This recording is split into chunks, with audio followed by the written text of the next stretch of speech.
Bom, agora que vocês já sabem como funciona um modelo de gás de Fermi relativístico sob a ótica da teoria de campos, a gente vai fazer hoje uma análise do modelo sigma-ômega. Então, que modelo é esse, né? Então, em 1956, esses dois fulanos aí, Hans-Peter Dürer e Edward Teller, o Teller era orientador, eles propuseram uma versão na qual um potencial tipo Yukawa, desse jeito aqui, ó, dois potenciais tipo Yukawa, poderiam representar a parte de longo alcance, aqui, e de curto alcance da força nuclear forte. Em 1974, o Valeska propôs o que ele chamou de Quantum Hadrodynamics.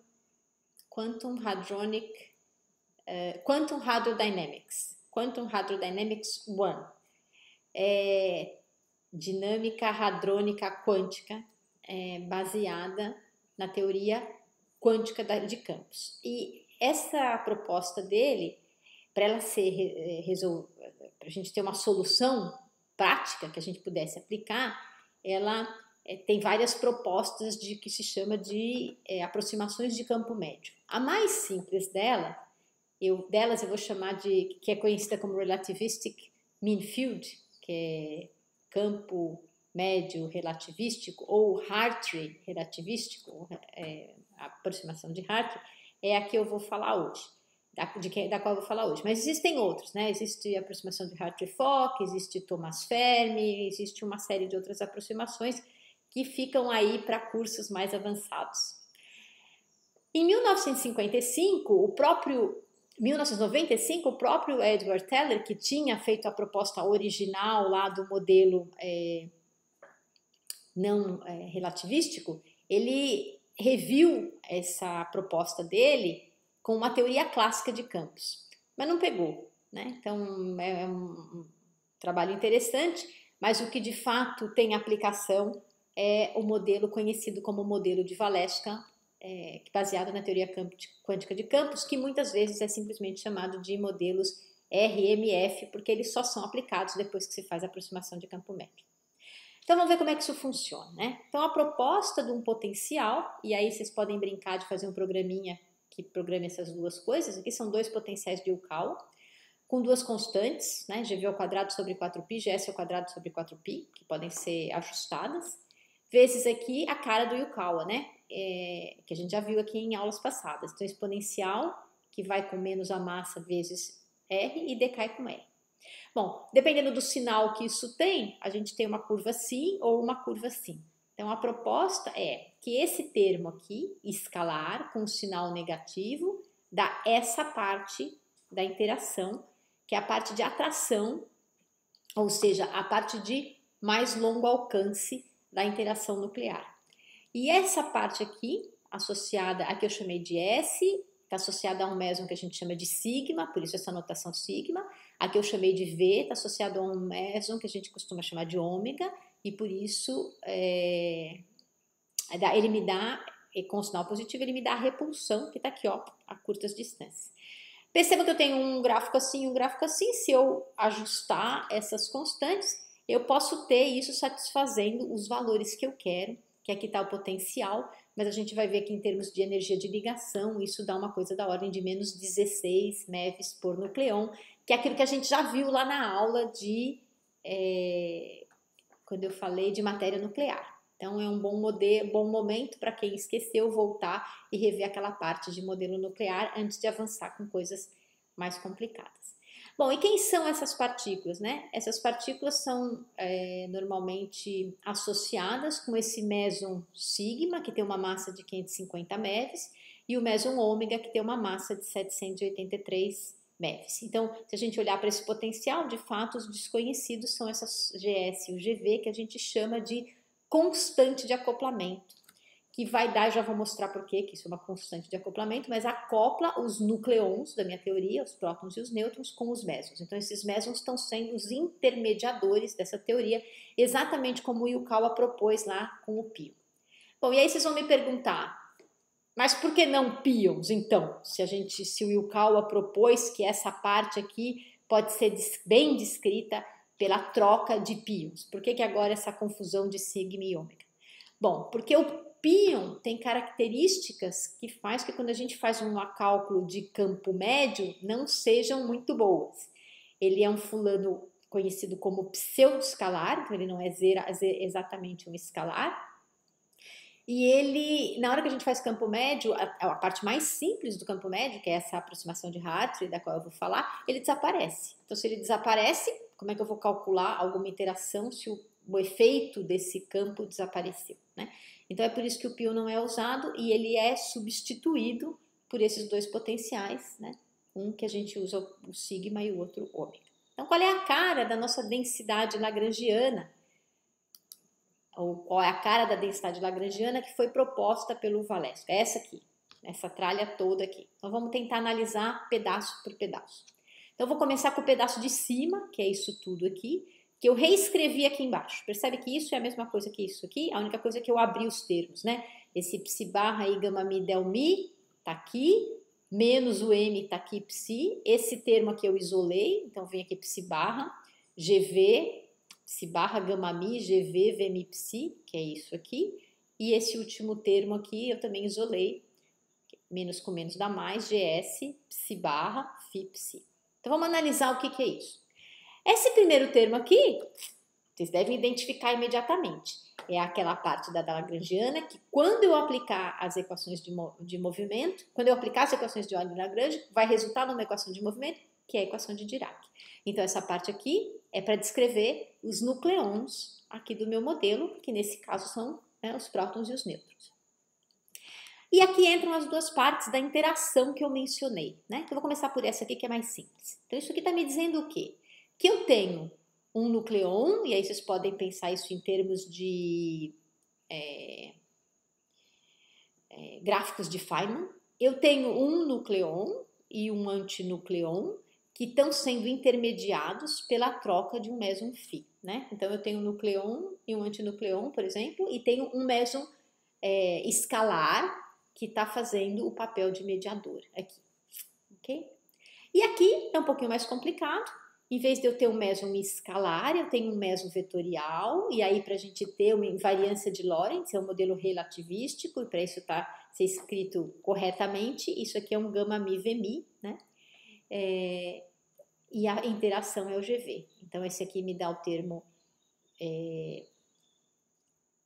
repulsivo, como eu falei atrás, e esse me dá o termo atrativo, e aí por isso esses sinais aqui, né, que estão associados com aqueles sinais negativos e positivos ali no meu potencial.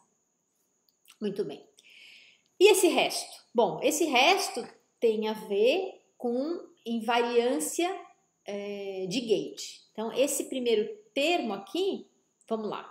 Então, se eu tenho a interação, se eu tenho esse termo aqui, é porque eu posso ter esse meu meson φ com uma certa energia cinética também, que é o que aparece aqui. O meson φ com uma certa energia cinética e aqui o seu correspondente termo de massa. E aqui, se eu tenho esse termo, então eu tenho a interação entre o meson vetorial e os campos que vão representar os nucleons, esse meu meson vetorial também pode ter uma certa energia cinética, também pode ter um termo de massa e a sua energia cinética, né? Então, eu sugiro que quem nunca viu invariância de gauge, no meu livro tem uma explicação sobre isso, o que é invariância de gauge local, o que é invariância de gauge global, e eu garanto para vocês que essa densidade lagrangiana está completa, então não está faltando nada aqui, ela é invariante frente a uma transformação de gauge local. Esse F mini e F mini tem essa cara aqui, mais complicada, né? Então é um del mi vni menos um del mi vmi, que é, na verdade, se vocês já viram teoria eletrodinâmica quântica, é exatamente a cara que a gente vê quando a gente descreve um fóton lá na teoria eletrodinâmica quântica. Muito bem. Então, o que a gente vai fazer agora, né? Conhecida essa cara da densidade lagrangiana, a gente vai aplicar as equações de Euler-Lagrange, é a primeira parte, para conseguir as equações de movimento. E aí é que eu vou fazer ou a tal aproximação de campo médio ou aproximação relativística de Hartree, para depois caminhar para obter a equação de estado, como a gente fez lá para o gás de Fermi. Só que lá não tinha interação, era um gás livre, né? Livre significava que esses termos aqui não existiam, não tinha interação nenhuma. Então vamos lá. Então eu vou pegar lá, recuperar as equações de Euler-Lagrange, e aí eu vou dar o resultado para vocês, depois eu vou mostrar essas continhas abertas a seguir. Então, quando eu aplico isso aqui, na minha densidade lagrangiana para o meson φ, eu obtenho essa equação. Reparem que isso aqui já é a equação de Klein-Gordon, que a gente viu lá na outra aula, quando isso é zero. Então, o que a gente diz é que agora a gente tem uma equação de Klein-Gordon com fonte. Isso aqui é uma fonte. Essa interação dos férmions é uma coisa contínua, né? E ela aparece devido a esse termo aqui. Quando a gente aplica para o meson VMI, e esse cálculo é um pouquinho mais complicado, em vez de ter uma equação de Klein-Gordon, lembra que descreve os mesons de spin zero, escalares, eu agora tenho uma equação de Proca. Eu não fiz isso na aula passada, eu só mencionei, mas essa é a cara da equação de Proca. Ela vai descrever mesons que tem spin 1. Né? E aqui eu tenho o meson vetorial, e é o caso desse meson ômega aqui. E aqui eu tenho de novo a equação de Dirac, né? Quando eu aplico isso para os campos psi, eu obtenho a equação de Dirac, só que se a gente comparar isso com o que a gente viu na aula passada, eu tenho esse termo a mais e esse termo a mais, né? Se esses termos se cancelam, eu tenho exatamente a equação de Dirac livre, e aqui nesse caso eu tenho a equação de Dirac com interação entre os nucleons, dada por aqueles termos que estão fazendo a interação do meson escalar e do meson vetorial. Então vamos ver essas continhas um pouquinho. A primeira conta eu não vou reproduzir, tá lá na aula passada, só se vocês olharem para ela, só coloquei aqui para vocês lembrarem. Só que o que muda é que antes eu não tinha aquela outra parte da Lagrangiana, era só a parte, isso aqui, era só essa parte, né? Mas agora eu tenho esse meson φ aqui também, né? Tenho esse termo aqui, que é esse aqui, GS psi barra φ psi. Então, se a gente olhar para essa conta, quando eu fizer del L e del φ, esse termo também vai aparecer na minha conta, né? O GS psi barra φ psi, quando eu derivar com relação ao φ, vai me dar isso aqui. Pronto, acabou. Então, o que muda é que esse termo que era assim, agora aparece aqui com a fonte, que é o que eu falei agora há pouco. Bom, o outro termo, vou aumentar isso aqui.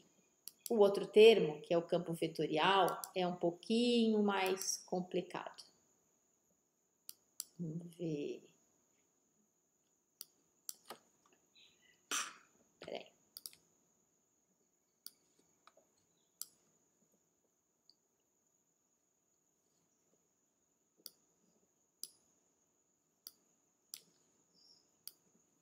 Resolveu brincar de gato e rato aqui comigo. Vou baixar isso aqui. Vou botar isso pra cá. Não quer vir, que chato. Bom, acho que dá pra ver, né? Dá pra ver aqui, isso. Então agora, percebam que eu tenho que fazer essa conta toda, né? Então, se a gente voltar lá para trás e olhar, vou começar por esse termo aqui, né? Então, esse termo tá onde? Esse termo tá dentro desse F mini e F mini. Então, a primeira coisa que eu tenho que fazer é abrir essa expressão, e aí eu fico com esses 4 termos aqui.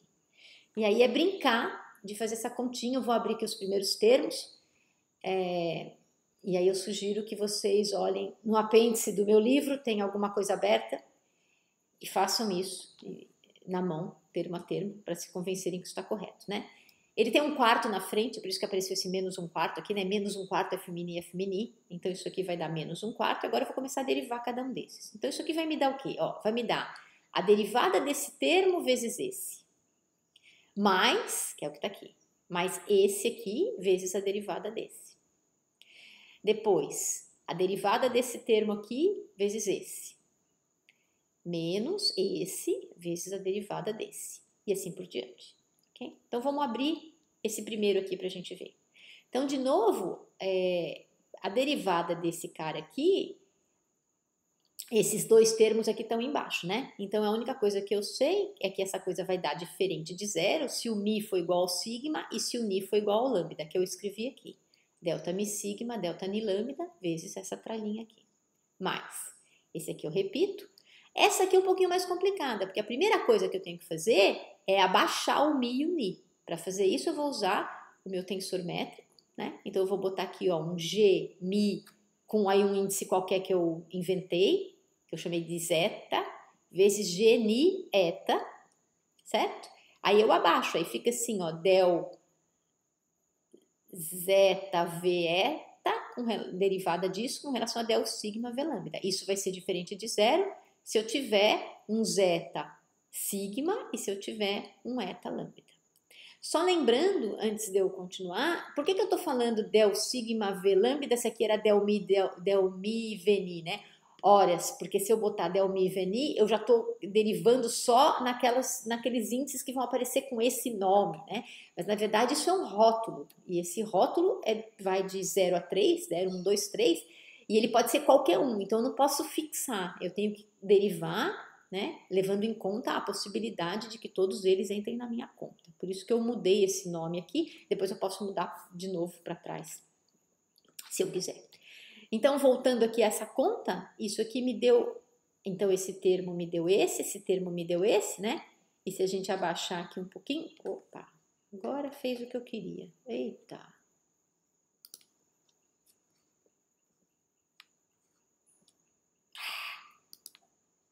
20-0 para esse negócio aqui. Desculpem a falha técnica.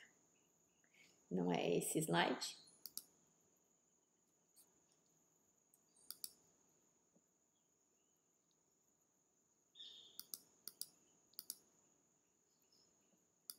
Aí. Voltar lá onde eu estava. Ok. Então, reparem que agora eu tenho que usar esses deltas, né? Então, o mi sigma vai dar um del sigma aqui e o ni lambda vai dar um lambda aqui. Então, esse cara ficou del sigma v lambda. Esse aqui ainda tem uma passagem para fazer, né? Primeiro, eu vou usar os tensores métricos para subir esses índices. Então, o mi vai virar um zeta em cima e o ni vai virar um eta em cima. Então, deu del zeta v eta vezes os deltas. Por sorte, esses deltas são tais que eu fico com a mesma cara que eu tinha antes, né? Então, o zeta virou o sigma e o eta virou o lambda, del sigma v lambda. Portanto, esse termo aqui me deu 2 vezes del sigma v lambda. Ok, aí vocês vão fazer os outros termos todos e vocês vão ver que, na verdade, o que vocês têm são 16 termos, né? São 8 termos, desculpa, vai dar 4 vezes del sigma v lambda menos 4 vezes del lambda v sigma. Cuidado, tem que ter cuidado na hora de fazer essa conta, né? Ela não é complicada, mas tem que cuidar para não sobrar índice voando aí, ou errar na hora da mão estar trabalhando, colocar isso no lugar errado. Isso me dá exatamente menos, esse 4 cancela, né? F sigma lambda. Então, se a gente voltar lá na conta que me interessava,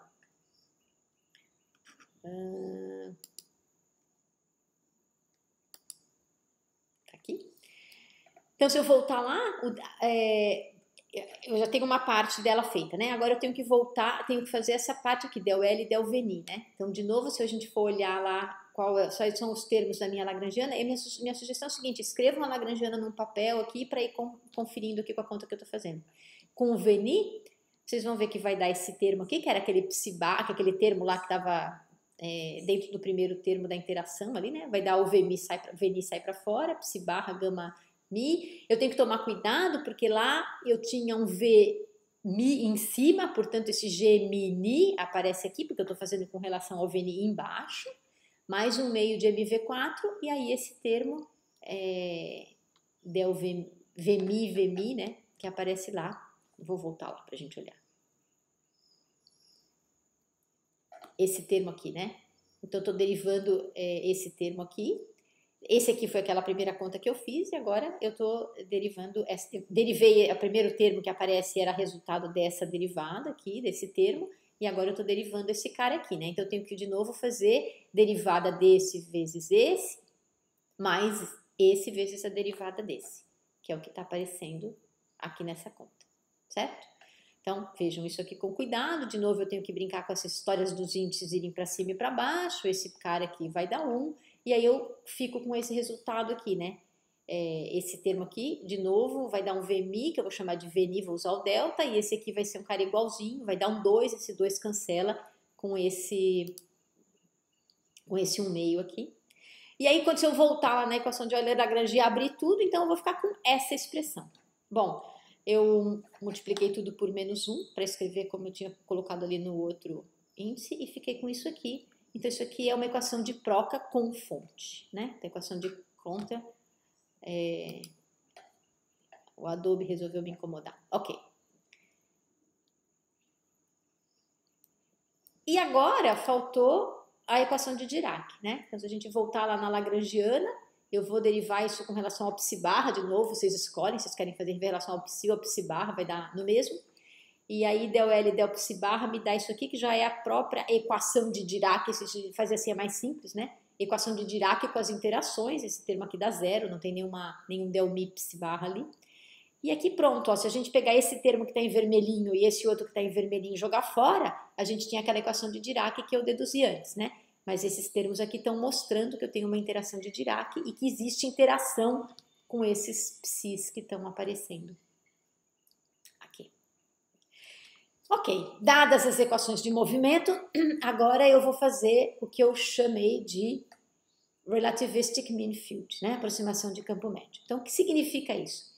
Significa pensar que o meu φ vai se comportar como um campo clássico e o meu VMI vai se comportar como um campo clássico. Mais do que isso, como um campo que tem uma única dependência no zero, né? Só temporal.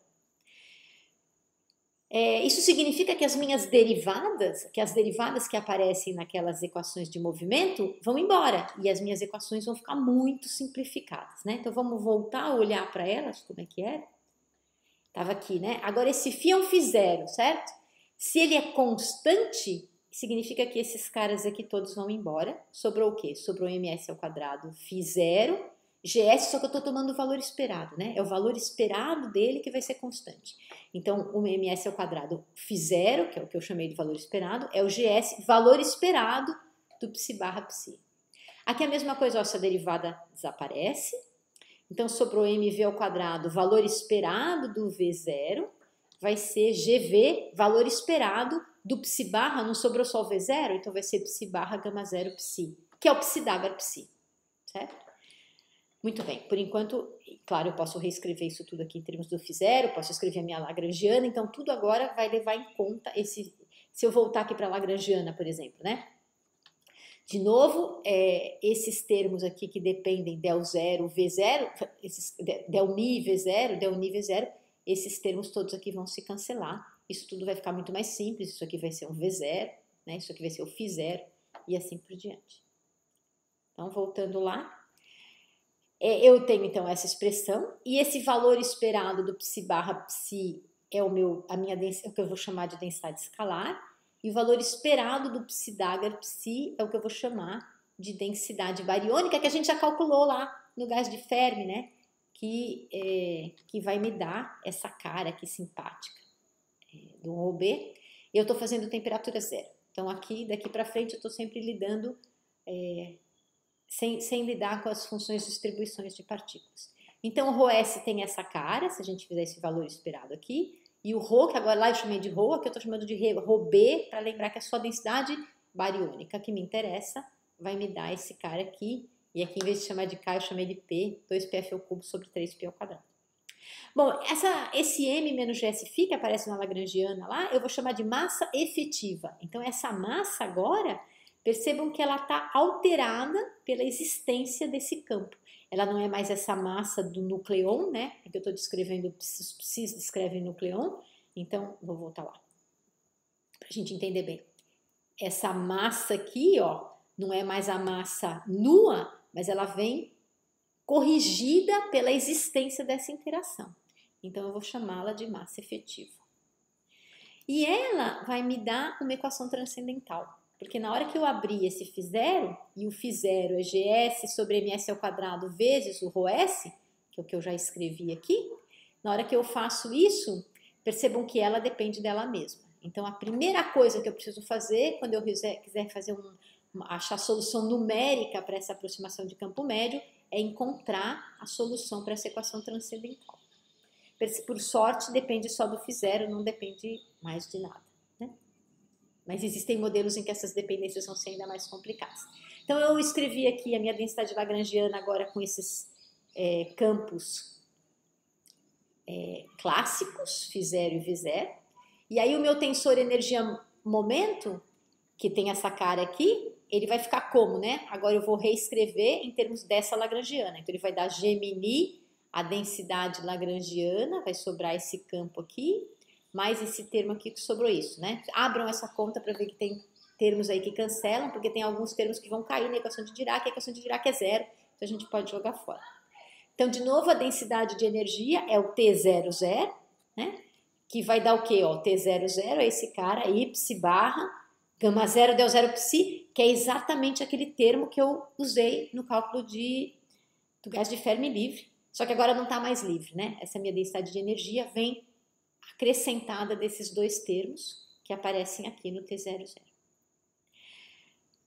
Muito bem. Então, agora eu preciso de novo calcular esse termo. E agora esse termo, ele é um pouquinho mais complicado do que o que eu fiz para o gás de Fermi livre, né? Que era esse aqui, porque ele está corrigido por esses campos, né? A massa está corrigida e aí eu vou ter uma correção que vai entrar na energia. De novo, a técnica é a mesma, né? Eu passo esse termo para o lado de lá e aí multiplico por psi-d'Agar aqui desse lado, lembrando que o psi-d'Agar é o psi barra gama 0 e faço a continha aqui. Por alguma razão, quando vem multiplicado pelo m, isso usualmente se chama de beta, que é o próprio gama 0 e não em vez de gama 0, mas dá no mesmo, se vocês mantiverem o gama 0, vocês vão chegar no mesmo resultado. Opa, perdão. Portanto, a densidade de energia vai me dar essa coisa toda aqui, né? Esse termo aqui. De novo, gama 0, gama é o alfa, e o alfa, então eu reescrevi isso aqui como alfa na abla, mais beta m estrela, que tá isso aqui, mais GVV0 psi, mais esse termo aqui, certo? Então, esse termo todo aqui me dá essa parte aqui, e esse aqui tem que ficar aqui. Então, essa é a expressão para a densidade da energia. E agora, a primeira parte da densidade de energia, a gente já sabe quanto vale, né? A primeira parte aqui, ó, essa parte toda aqui, foi o que a gente fez na aula passada, que vem corrigida só agora por um termo que é um GVV0, psi-d'Agar psi, que é o Rho, né? Aqui, cadê? Que é o que eu chamei de Rho-B. O valor esperado desse cara é o Rho-B. Então, esse termo aqui, ó, esse termo aqui extra, psi-d'Agar GVV0 psi, é um GVV0 Rho-B. E aí o Rho-B, de novo, vou voltar aqui para trás, o Rho-B eu posso escrever em termos do V0. Então, isso significa que a minha resultado final, abram essa conta, tá? Esse final vai me mudar esse sinal aqui desse termo, né? Que estava negativo, porque vai ter aqui mais um GV, V0, Rho-B, e aí o Rho-B eu escrevo em termos do V0, vai me dar um termo que é mv ao quadrado V0, menos o meio, vai dar o meio, sobrou esse termo aqui, ok? Pronto. Agora eu preciso a pressão, né? Então, a pressão a gente também já tinha visto, é esse termo, vai dar esse termo aqui, corrigido, né? Quando a gente voltar para o tensor energia-momento, TII, vai me dar aquele termo da pressão, que eu já calculei lá na aula, naquela aula passada, corrigido agora por essas massas. Então, está aqui a expressão para densidade de energia, a expressão para pressão. Ai, que lindo! Mas eu ainda não sei quanto valem essas constantes de acoplamento, né? Que ainda nem existiam lá no gás de Fermi. Agora elas existem. Quanto é que vale isso? Né? Bom, então o que a gente quer com esse modelo? A gente quer reproduzir o que se obtém quando se faz matéria nuclear, né? O cálculo de matéria nuclear ao ponto da energia de ligação. Que a gente já viu lá naquela discussão do modelo, que isso aqui é da ordem de menos 16 e essa densidade aqui é da ordem aí de 0,15, 0,16 Fermi a menos 3. Bom, aqui está em termos do momento de Fermi. Então, esse modelo com estas constantes, ó, percebam que o M aqui é 938, 939, não lembro.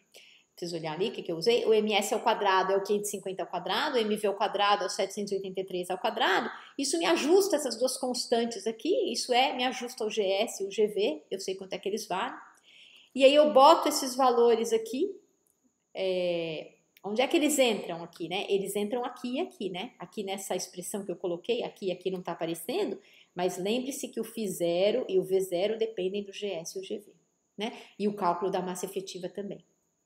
Aí eu boto esses números ali e faço esse gráfico. Esse gráfico o que que é? Esse E sobre N menos M é a mesma coisa que se eu escrevesse Epsilon sobre ρB, percebe? Se eu dividir esse cara pelo volume e dividir o número de partículas pelo volume, eu tenho densidade de energia por densidade bariônica menos a massa, e com essas constantes eu obtenho menos 15,75 MeV, num momento de Fermi que é 1,42 Fermis a menos 1, ou que se você botar lá para trás de novo, a gente sempre pode escrever o momento de Fermi em termos da densidade e vice-versa. Isso me dá uma densidade bariônica de 0,19 no ponto de saturação, que é esse ponto aqui. Tcharam! Cheguei no resultado numérico. Muito bem. Então, quem gosta de programar, pode vir aqui e programar essas 3 expressões agora, mais sofisticadas, né? Na verdade, 4. Preciso, para um ρ, definir o momento de Fermi. Isso vai me delimitar o limite superior das minhas integrais. Resolvo a massa efetiva por meio da densidade escalar. E aí resolvo a densidade de energia e densidade de pressão. E aí faço essa continha e obtenho isso. Mas isso é bom o suficiente? Não, não é bom, né? Porque a gente já viu que tem outras grandezas que são muito importantes, como a energia de simetria, por exemplo. Então a gente ainda precisa melhorar. E aí hoje, agora nessa aula eu vou parar por aqui, porque já foi bastante informação. Se vocês forem rever isso com cuidado, isso vai levar algum tempinho. Sugiro que vocês façam todas essas contas. E na próxima aula eu vou mostrar como a gente faz para melhorar isso e ter o estado da arte aí dos modelos nucleares relativísticos. É isso.